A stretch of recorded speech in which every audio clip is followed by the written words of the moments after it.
সৰ্বপ্ৰথমে মহান ঈশ্বৰক ধন্যবাদ দিছোঁ আৰু জিহাজিৰ ইউটিউব চেনেলৰ সমগ্ৰ দৰ্শকবৃন্দক মোৰ তৰফৰ পৰা প্ৰভু যীশুৰ পবিত্ৰ আৰু মহান নামত নমস্কাৰ জনাইছোঁ। আজি মই বিষয় এটা লৈ আহিছোঁ আপোনালোকৰ আগত আলোচনা কৰিবৰ কাৰণে, আৰু বিষয়টো হৈছে মথিয় লিখা সুবাৰ্তা 11:28 পদ। এইটো বাক্যই কৈছে, হে পৰিশ্ৰান্ত আৰু ভাৰাক্ৰান্ত লোকসকল, তোমালোকে মোৰ ওচৰলৈ আহা, মই তোমালোকক জিৰণি দিম। ইয়াতে বাক্যই কৈ আছে যে পৃথিৱীত যিমান আজি পৰিশ্ৰান্ত আৰু ভাৰাক্ৰান্ত লোকবিলাক আছে, সকলোকে প্ৰভু যীশুখ্ৰীষ্টই আজি আহ্বান কৰিছে, তেওঁলোকক কলিং কৰিছে যে সকলো তোমালোকে মোৰ ওচৰত আহা, মই তোমালোকক জিৰণি দিম। হয় প্ৰিয়সকল, আজি আমাক প্ৰভু যীশুখ্ৰীষ্টই মাতি আছে। আজি আমি চাওঁ যে পৃথিৱীত অনেক ব্যক্তিবিলাক এনেকুৱা আছে, বহুত মানুহবিলাক এনেকুৱা আছে যে নিজৰ নিজৰ ব্যক্তিগত জীৱনত, নিজৰ নিজৰ পাৰিবাৰিক জীৱনত পৰিশ্ৰান্ত আৰু ভাৰাক্ৰান্ত হৈ আছে। আজি কিছুমান ব্যক্তি এনেকুৱা আছে, বহুত কঠোৰ পৰিশ্ৰম কৰে, বহুত কাম কৰে, তেওঁলোকে প্ৰত্যেক দিন দৈনন্দিন তেওঁলোকে বহুত ডাঙৰ ডাঙৰ বোজাবিলাক পিঠিত উঠায় আৰু কঠোৰ পৰিশ্ৰম কৰে। তেওঁলোকে পৰিশ্ৰম কৰাৰ পিছত তেওঁলোকৰ শাৰীৰিকভাৱে তেওঁলোকক ভাগৰ লাগে আৰু শাৰীৰিকভাৱে তেওঁলোকক জিৰণিৰ প্ৰয়োজন হয়, ৰেষ্টৰ প্ৰয়োজন হয়, আৰু তেওঁলোকে ৰেষ্ট কৰে। ঘৰত গৈ তেওঁলোকে ৰেষ্ট কৰে, আৰু দ্বিতীয় দিনা তেওঁলোকে যেতিয়া ৰাতিপুৱা উঠে, তেওঁলোকে সেই পৰিশ্ৰম কৰা ভাগৰৰ পৰা তেওঁলোকে এটা ৰেষ্ট পায় আৰু তেওঁলোকৰ শৰীৰটো ৰিফ্ৰেছ হয়।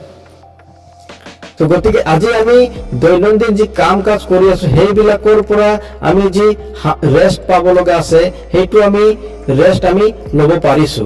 এইটো আমাৰ জগতৰ ৰেষ্ট হয়, সেইটো আমাৰ জগতৰ ৰেষ্ট হয়। কিন্তু আজি প্ৰভু যীশুখ্ৰীষ্টই আমাক কোনটো জিৰণি দিবৰ কাৰণে আজি কৈ আছে?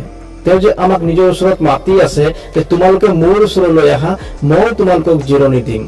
তেওঁ যিটো জিৰণিৰ বিষয়ে কৈছে, সেই জিৰণিটোৰ বিষয়ে আজি আমি আলোচনা কৰিম।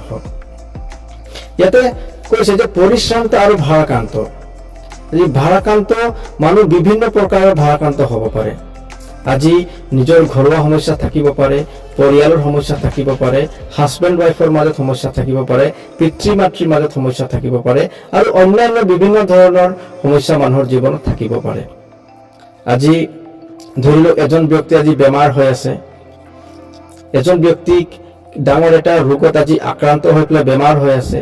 আজি তেওঁ মেডিকেলত গৈ পেলাই চিকিৎসা কৰাই আছে, ট্ৰিটমেণ্ট কৰাই আছে, দৰৱ পাতি খাই আছে, কিন্তু তথাপিও তেওঁ আজি সুস্থ হ'ব পৰা নাই।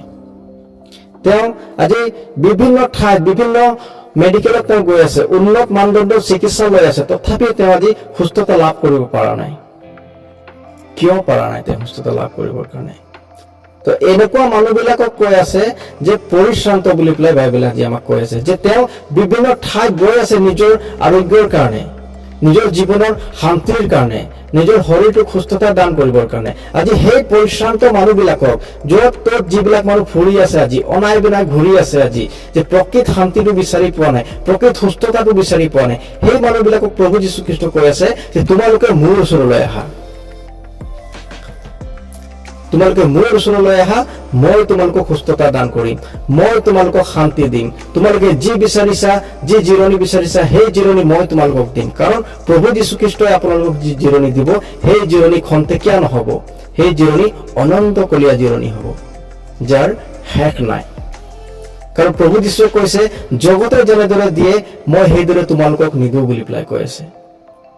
হয় প্ৰিয়সকল, আজি আমাৰ জীৱনত যি আপোনাৰ সমস্যা আছে, যি দুখ আছে, যি প্ৰব্লেম আছে, যি ৰোগত আজি আপুনি আছে, সকলোখিনি সমস্যা লৈ আপুনি প্ৰভু যীশুখ্ৰীষ্টৰ ওচৰত আহক। প্ৰভু যীশুখ্ৰীষ্টই আপোনাক মাতি আছে আজি। প্ৰভুৱে আপোনাৰ সেই ভাৰটো ল'বৰ কাৰণে ৰেডি হৈ আছে, প্ৰভুৱে আপোনাক সেই জিৰণিটো দিবৰ কাৰণে আজি ৰেডি হৈছে। কিন্তু আপুনি সিদ্ধান্ত কৰিব লাগিব যে আপুনি আজি প্ৰভু যীশুৰ ওচৰত যাবৰ কাৰণে সাজু হৈ আছেনে? আজি আপুনি প্ৰভু যীশুখ্ৰীষ্টক বিশ্বাস কৰিব পাৰিছেনে? যদি আপুনি প্ৰভু যীশুখ্ৰীষ্টক সেইদৰে আপুনি বিশ্বাস কৰিব পৰা নাই, সেইদৰে আপুনি আৰাধনা কৰিব পৰা নাই, তেনেহ'লে আজিৰ পৰা আপুনি প্ৰভু যীশুখ্ৰীষ্টক আৰাধনা কৰিবলৈ ষ্টাৰ্ট কৰক। প্ৰভু যীশুখ্ৰীষ্টক আপোনাৰ জীৱনৰ উদ্ধাৰকৰ্তা হিচাপে আপুনি গ্ৰহণ কৰিবৰ কাৰণে আপুনি ষ্টাৰ্ট কৰক। আপুনি প্ৰভু যীশুখ্ৰীষ্টক নিজৰ জীৱনৰ আপোনাৰ উদ্ধাৰকৰ্তা হিচাপে আপুনি গ্ৰহণ কৰক, তেতিয়া চাব প্ৰভু যীশুখ্ৰীষ্টই আপোনাৰ জীৱনত থকা এই সকলো সমস্যাৰ পৰা আপোনাক উদ্ধাৰ কৰিব। প্ৰিয়সকল,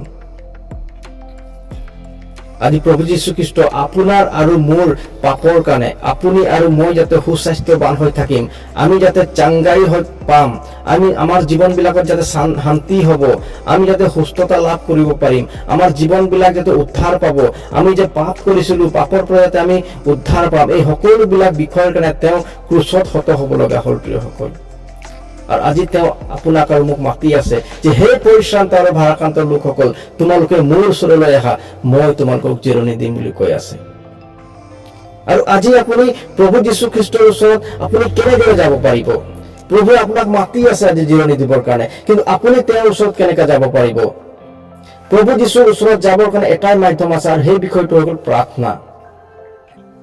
হয় প্ৰিয়সকল, আপুনি প্ৰাৰ্থনাৰ মাধ্যমত আপুনি প্ৰভুৰ লগত কানেকশ্যন কৰিব পাৰিব, কাৰণ প্ৰাৰ্থনাই এনেকুৱা এটা বিষয় হয় যিটো বিষয় আমাক প্ৰভু যীশুখ্ৰীষ্টৰ লগত আমাক কানেকশ্যন কৰায়, প্ৰভু যীশুখ্ৰীষ্টৰ লগত আমাক এটা ৰিলেশ্যনশ্বিপত আনে আমাক। আৰু প্ৰাৰ্থনা এটা মাধ্যম হয় ঈশ্বৰৰ লগত আমাক কানেকশ্যন হোৱাৰ, আৰু প্ৰাৰ্থনাৰ যোগেদি আপুনি দৈনন্দিন আপুনি প্ৰাৰ্থনা কৰক আৰু আপুনি প্ৰভু যীশুখ্ৰীষ্টৰ লগত সেই সম্পৰ্কটো আপুনি গঢ়ি তোলক।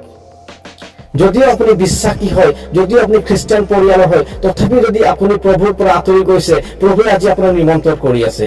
আজি এই মেছেজটোৰ যোগেদি এই পবিত্ৰ ক্ষণত এই মেছেজটোৰ যোগেদি প্ৰভুৱে আপোনাৰ লগত কথা পাতি আছে। এই সময়ত আপুনি যে বাক্যটো শুনি আছে, প্ৰভুৱে আপোনাৰ লগত কথা পাতি আছে পবিত্ৰ আত্মাৰ যোগেদি। যদি আপুনি বিশ্বাস কৰে, তেতিয়াহ'লে প্ৰভুৱে আপোনাক জিৰণিটো দিব গৈ আছে। আজি এই মেছেজটোৰ যোগেদি আপুনি আশীৰ্বাদ প্ৰাপ্ত হৈছে বুলি মই বিশ্বাস কৰোঁ, আৰু আপোনালোকক সকলোকে মহান ঈশ্বৰৰ আশীৰ্বাদ কৰক। আজিলৈ এই মেছেজটো ইমানতে শেষ কৰিছোঁ। আমেন। ধন্যবাদ।